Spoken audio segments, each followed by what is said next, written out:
Today I'm about to teach you a cool pentatonic trick. And the trick is simple. Instead of playing up and down this predictable pattern,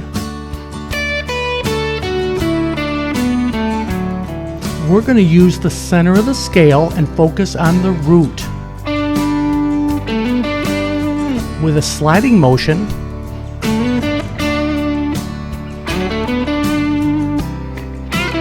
bluesy bends right back to that root note. Then I'm going to show you how to extend this.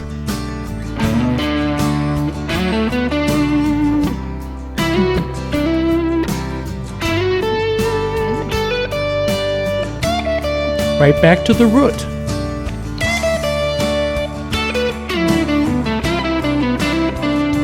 If you want to be able to freely improvise on the guitar, this is a great starting point and you can use this technique over any track, but really focusing on the root of the chord progression and the scale you're using. In this case, the chord progression is D, C, G, back to D. D major pentatonic works great over this.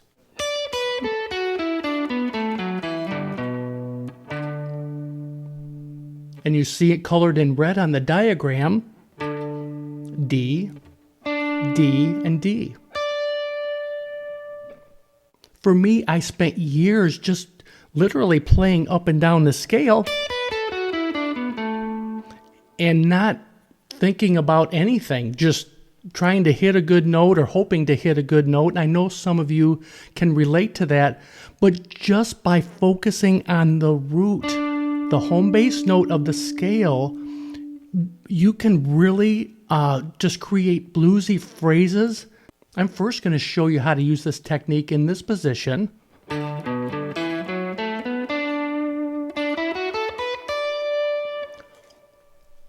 Check this out. Getting right back to that note.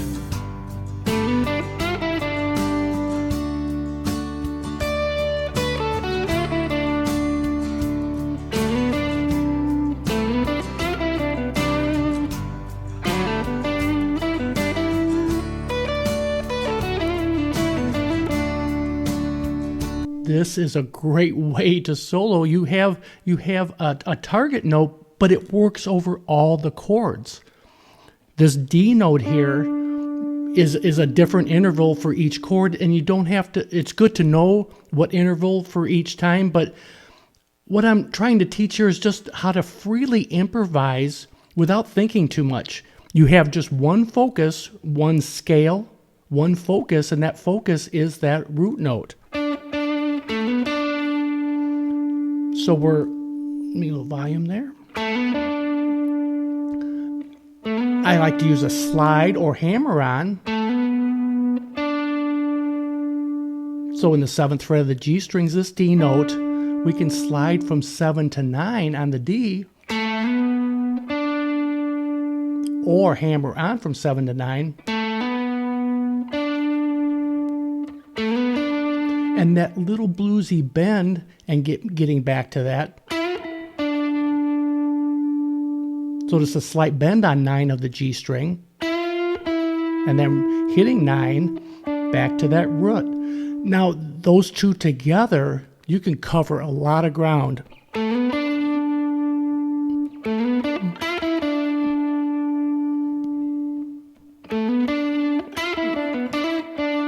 And there's another little hammer on. Back to the root. 9, 7. Now the magic really happens when we use the D major extended pentatonic. I'm going to show you how to use the same idea, and it really goes in 3 different pentatonic positions, but I like to look at it and visualize it as extensions. Check this out.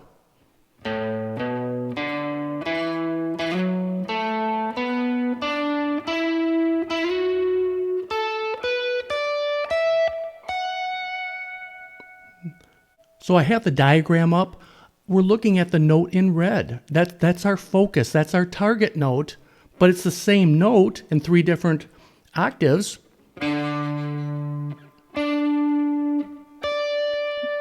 And notice how I'm using my first finger so I can use this sliding motion. Check this out.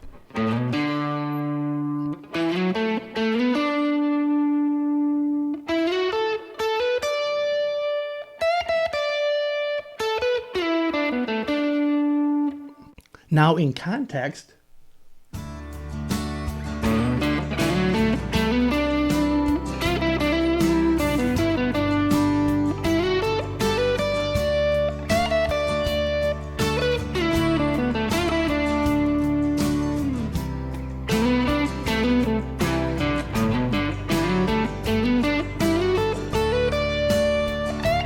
see, I get back to that root every time.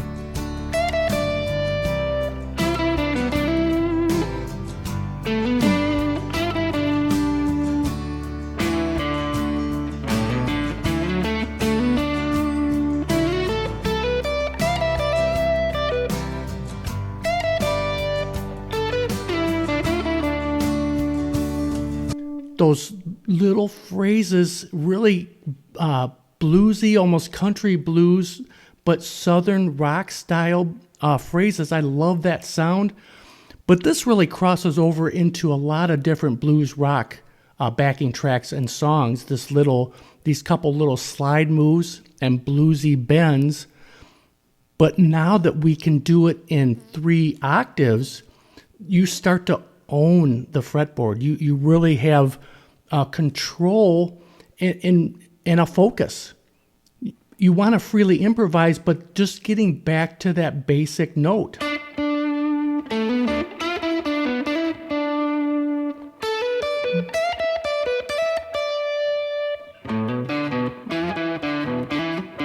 The same phrase in 3 different octaves.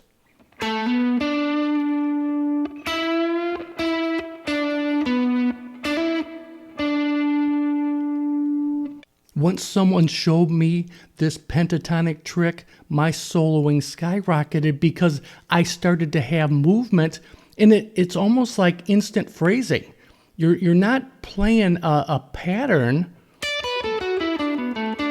You are playing a phrase in different octaves.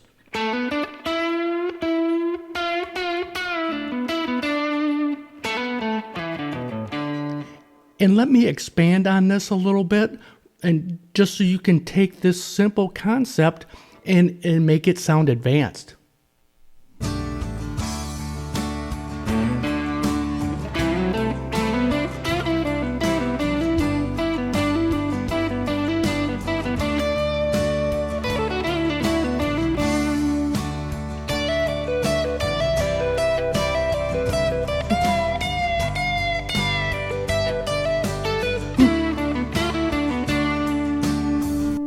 Check out this simple phrase that works over all the chords. This is always a good thing to work out. Take a few seconds with almost any backing track. You can create a phrase within a little box here.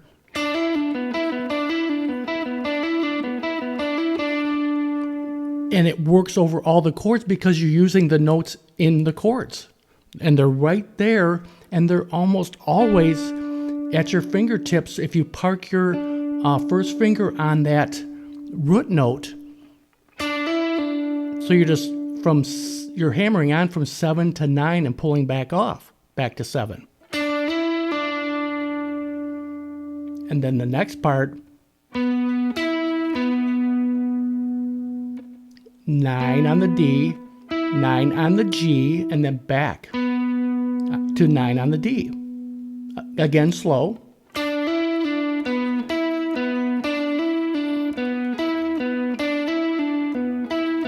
And the picking is, I just do a downstroke with the hammer on, and then another downstroke, upstroke, down. Just basic alternate picking.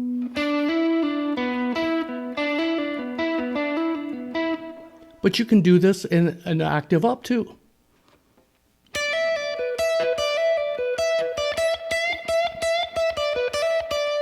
And then throw in those other licks.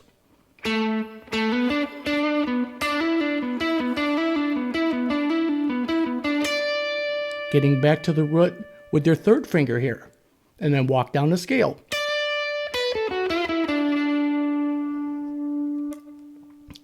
Ten on the E, 7, 10, 7 on the B, and that little bluesy bend on 9. Hitting 9 back to 7, that home bass note.